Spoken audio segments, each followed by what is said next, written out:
नमस्कार, प्रभा साक्षी news network पर आप सभी का स्वागत है। इस वक्त हम रेवाड़ी विधानसभा क्षेत्र में हैं। मेरे साथ हैं बीजेपी के उम्मीदवार लक्ष्मण यादव जी। लक्ष्मण जी, हम जब दिल्ली से आ रहे थे और खासतौर पर जब रेवाड़ी आए तो गाना हर जगह सुनने को मिल रहा है कि राम को लाए हैं, लक्ष्मण को भी लाएंगे। प्रचार कर रहे हैं आप, सघन प्रचार कर रहे हैं, क्या सा माहौल लग रहा है? बहुत अच्छा माहौल है जी। और रेवाड़ी की जनता का मूड है इस बार बदलने का, परिवर्तन लाने का जी और कमल खिलाने का। जी। आज सवेरे हमारी कांग्रेस के उम्मीदवार से भी बातचीत हुई। उन्होंने कहा कि जो बीजेपी है उसको यहाँ पे कैंडिडेट नहीं मिला, वो बाहर से लेकर आए हैं। तो इस आरोप पर आपका क्या?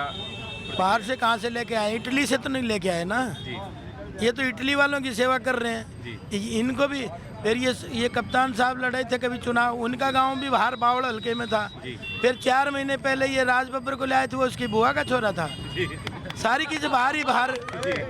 तो आप ये बाहर छाछ बोले तो बोले, छाल नहीं बोले जिसमें 70 चेक। और ये जो मेरे पे इल्जाम लगा रहा है ना, ये तो पैदा भी नहीं हुआ तो उससे पहले रेवाड़ी में रह रहा हूँ। अब बाहर का कौन, आप हिसाब लगा। जी।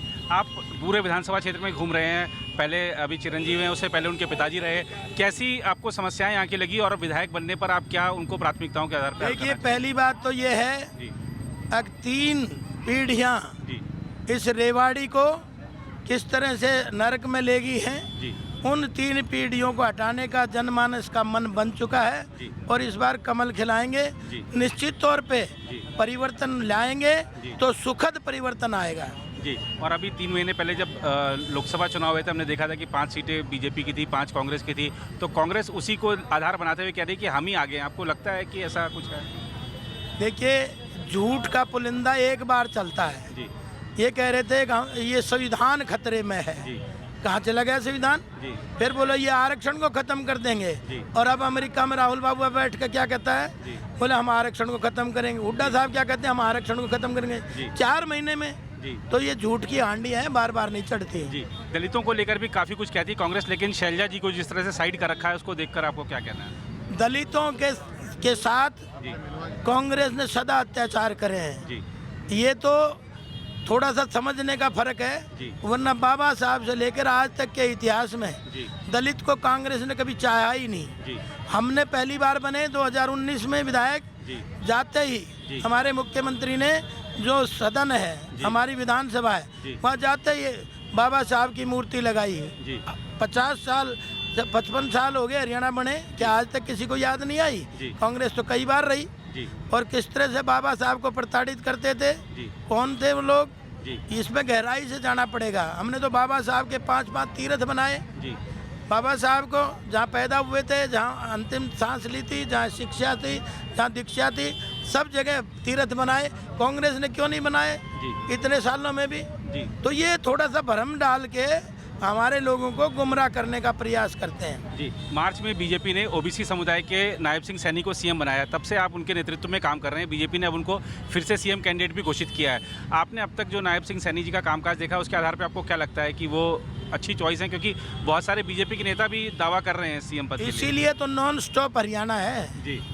तो पूरा उम्मीद है कि जो संकल्प पत्र आप लेकर आए हैं उस पर जनता की मोहर लगेगी। निश्चित तौर पे निश्चित तौर पे लगेगी। त्रिशंकु विधानसभा या पूर्ण बहुमत की बीजेपी सरकार? पूर्ण बहुमत की बीजेपी सरकार, चिंता करने की जरूरत नहीं। लोगों का मन है बीजेपी को। नहीं तो एक कांग्रेस का विधायक शमशेर सिंह जी कहते हैं, बोले पहले हम अपना घर भरेंगे, फिर रिश्तेदारों का घर भरेंगे, फिर जनता के बारे में सोचेंगे अगर समय बच गया तो। एक कहता है। नीरज शर्मा विधायक कहता है, नीरज शर्मा जी क्या कहते हैं, भाई 50 लोग 50 वोट दो, एक नौकरी लगवाओ। और एक कहता है अगर हमारी सरकार आएगी, वो एक जात बिरादरी की बात करता है। बोले हमारी सरकार आएगी तो हम धक्के से लगाएंगे अपने घर के लोगों को। तो ये इनका कल्चर है। तो आप सोच सकते हो, कांग्रेस तो बांटने और छांटने की बात करती है। हमारा ही नारा है सबका साथ सबका विकास। गरीब आदमी बन सकता था क्या उनमें? आज हम लोग गरीब परिवारों से आते हैं और आज इतने पहुंचे यहाँ तक, तो लोगों का आशीर्वाद मिला ना। जबकि कांग्रेस का तो कोई दूसरा टिकटार्थी भी ये पैदा नहीं होने देते। मुझे बता दो, 50 साल से एक ही परिवार कर रहा है, पैदा हुआ क्या? तो बहुत लंबी चौड़ी कहानियां हैं। अब पब्लिक है, ये सब जानती है। एक अंतिम सवाल, इस बार चुनाव में एक और हरियाणवी छोरा है, दिल्ली से आकर वोट मांग रहे हैं, कह रहे हैं अरविंद केजरीवाल कि मैं हरियाणा का छोरा हूँ, मेरे अंदर हरियाणा का खून है, मुझे वोट दो। केजरीवाल के बारे में भी आप प्रश्न पूछ रहे तो मुझे शर्मिंदा ना करें, क्योंकि आपको पता है, बोला हम गाड़ी नहीं लेंगे, हम घोड़ा नहीं लेंगे, हम कोठी नहीं लेंगे, सरकारी सुविधाएं नहीं लेंगे। अरे सब कुछ लेते हुए भी 200 करोड़ में तो मकान का रिपेयर हुई है, तो अब उनका क्या रह गया।